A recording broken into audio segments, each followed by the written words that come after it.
Thank you very much, Mr. Speaker, and I'd like to first thank the members of this Assembly for granting unanimous consent to pay tribute to my friend Pat Hayes. And it is indeed an honour to stand here today, possibly the greatest honour I've had so far, to acknowledge the life and the contribution of my friend and former NDP MPP for the riding of Essex, Pat Hayes.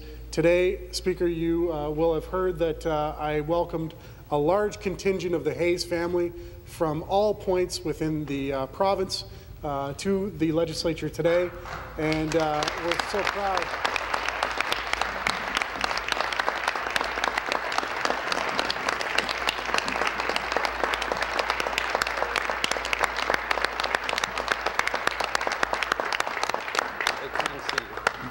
And I'm so proud to welcome them. Of course, Pat's extended family and his friends.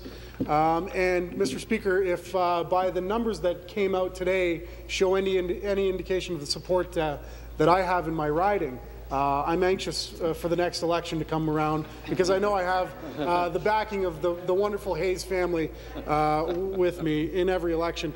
And that goes back a long ways, Mr. Speaker. Pat was first elected to this legislature in 1985, and again in 1990, where he served his constituents until 1995. He was also the warden and the mayor of Lakeshore. He was a proud member of CAW Local 200, a Ford worker, where he was the health and safety rep for many years. He was also a relentless volunteer advocate and volunteered himself, volunteering with Lakeshore Community Service, the Essex Goodfellows, as well as his church, St. Mary's Church in Maidstone. Pat was a tireless advocate for the little guy, Mr. Speaker. There was no one, and has been no one, that I've ever met that stood so ferociously on the side of those who have been marginalized, who have been oppressed, and who needed help. Maybe it was because of Pat's large presence and charisma and his strength that people surrounded themselves around him, those who needed help, those who sought a voice for their concerns. And Pat was all too willing to do that. And people flocked to him, Mr. Speaker, because they knew that not only was he always willing to lend a hand, but in many occasions he got resolutions for people, and he helped people tremendously. He was emotional about these issues, Mr. Speaker, the issues around poverty, and the issues around workers' rights and health and safety legislation. They're issues that touched him very deeply, and through the context of several elections, not only his, that I had the pleasure of being a part in, but also my own elections, where he was my campaign manager. We talked a lot, and we talked deeply about the future of this province, the future of this country, and how we felt we could best lend our hearts to those issues. And it's something that I will treasure for the rest of my life, to know that I had somebody in my corner, somebody that was my mentor, my friend. And indeed, he was a mentor, and I'm privileged to have known him and to have had him in my life, as so many others are here today that got the chance to know him. The Hayes-Natyshak connection, Mr. Speaker, is somewhat of a mini dynasty in Essex, I might say. In fact, my mother, Sheila, who's here today, was Pat's constituency assistant. So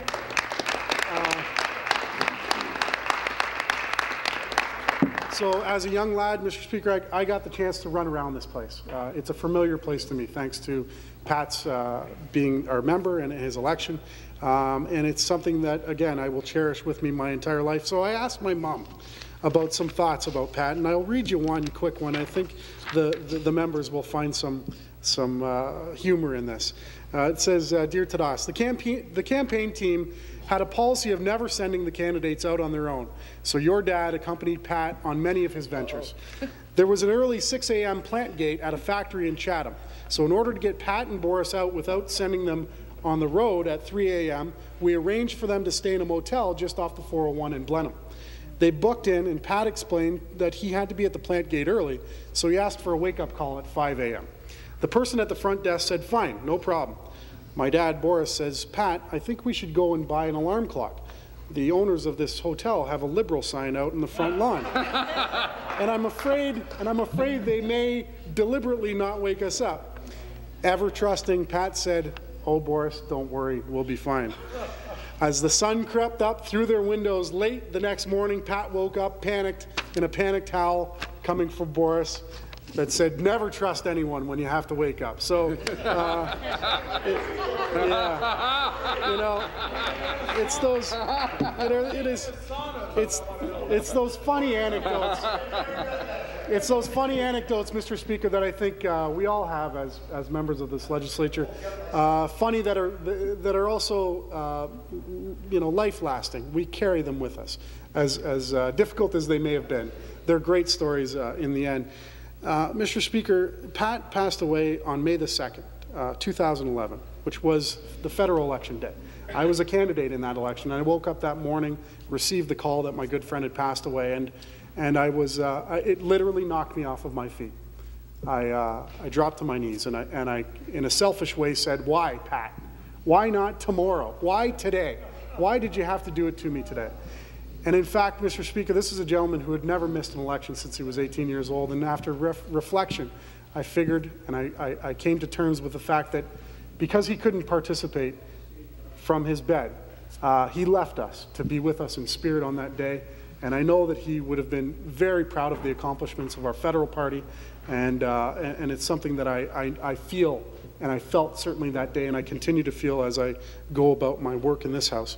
As a mentor, Mr. Speaker, he taught me a lot of things, but he taught me 3 really important lessons. One was to never drive as a candidate during an election, because you will hit someone with your car. Find someone else to drive you.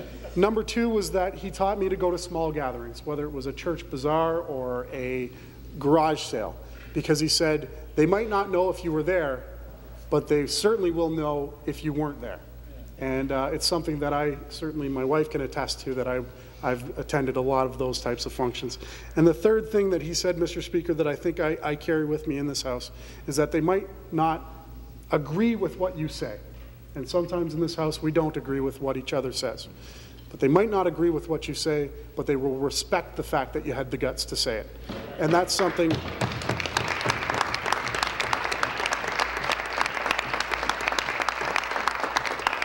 That's a lesson that I think we can all hold near and dear to our hearts, and I see that in my colleagues in this House, and I certainly respect that in each and every one of us.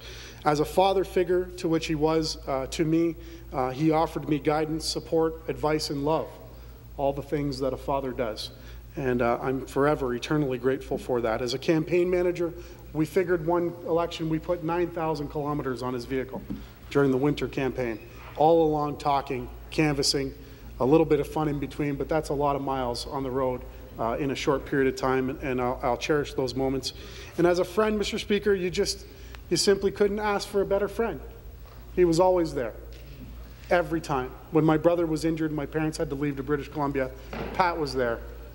No questions asked. Any resources, any help our family needed, he was prepared to give. So as I go about my days here at Queen's Park, I often think about Pat. I say hello to him every time I pass his name on the marble wall.